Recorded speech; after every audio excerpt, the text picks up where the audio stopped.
60 ఏళ్ళు కూడు తినక కుగ్గు తినక మనం చేసిన పోరాటం దేనికోసములా? ప్రత్యేక తెలంగాణ కోసమే కదా.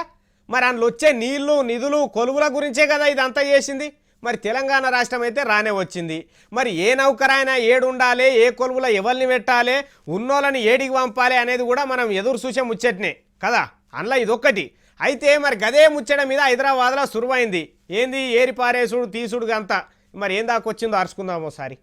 జూన్ 2 తారీఖు నాడు తెలంగాణ ఆంధ్రప్రదేశ్ 2 రాష్ట్రాలు ఏర్పడుతున్నాయి కదా. ఇంకెంత 2-3 నెలల టైమే మిగిలిన్నది కాబట్టి 2 దిక్కుల జాగా కొలువులు నీళ్లు పైసలు ఇవన్నీ అలక్సలక్ చేయనికి లెక్కలన్నీ బయటికి దోడుతున్నారు. మరి అన్నిటికంటే ముందుగాల సర్కార్ కొలువులను 2 రాష్ట్రాలకు వంచే కార్యక్రమం షురు అయింది.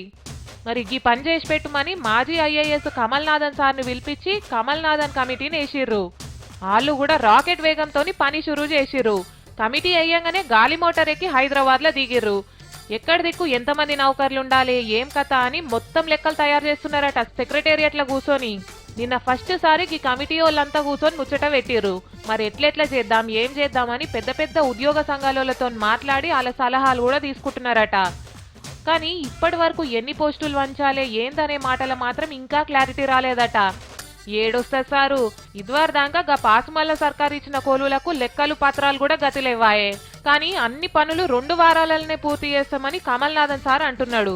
జనాలు అక్కడెంతమంది ఉన్నారు ఇక్కడెంతమంది ఉన్నారు ఇవన్నీ చూసుకొని కొలువుల లెక్కలు తేలుస్తారట.